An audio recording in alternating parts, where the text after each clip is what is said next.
Millions of phones across India suddenly lit up with a blaring, extremely severe alert. It was an indigenous test of the government's emergency broadcast system. At the same time, in Madhya Pradesh, a real disaster was unfolding.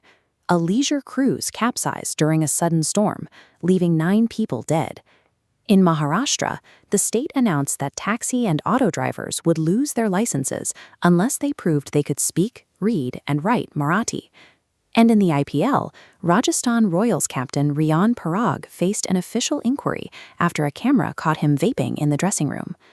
On the surface, these 4 headlines are unrelated, but collectively, they represent 4 real-time stress tests of how regulations actually function in modern India. Writing a rule in an air-conditioned boardroom is easy. Enforcing that rule on the ground and living with the chaotic human consequences is where the real story of the nation unfolds. The phone alert rollout was a technical success. Built by CDOT, the Sachet platform was designed to override silent or do not disturb settings, ensuring the message reached every compatible device in a targeted area. This represents a direct technological mandate. By overriding personal device settings, the government ensures that a life-saving warning is delivered even if the user tries to ignore it. But a warning only works if it's followed. A day before the Narmada cruise set sail in Jabalpur, authorities issued an advisory for winds up to 50 kilometers per hour. The operators launched the boat regardless. This diagram shows the boat's baseline physics. It was carrying about 40 passengers, well under its 90-person capacity. With the weight evenly distributed, the vessel sat stable on the water. When the storm hit, passengers rushed to the upper deck for open space.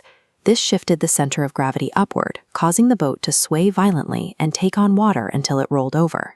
9 people drowned, including the 4-year-old. In the aftermath, the state fired the pilot and suspended the resort manager for negligence.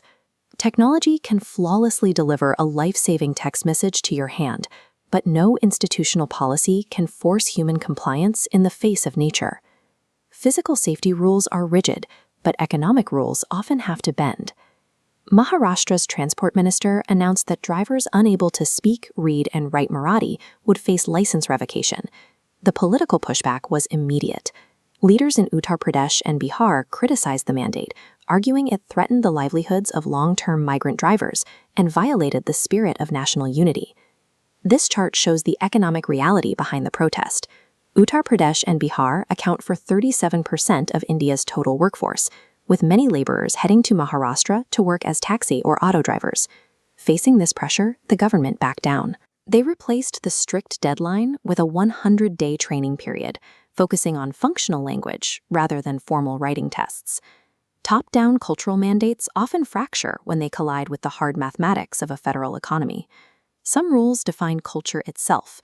Rajasthan Royals captain Riyan Parag caused an outcry when he was caught vaping in the dressing room. This is a sharp departure from cricket's history.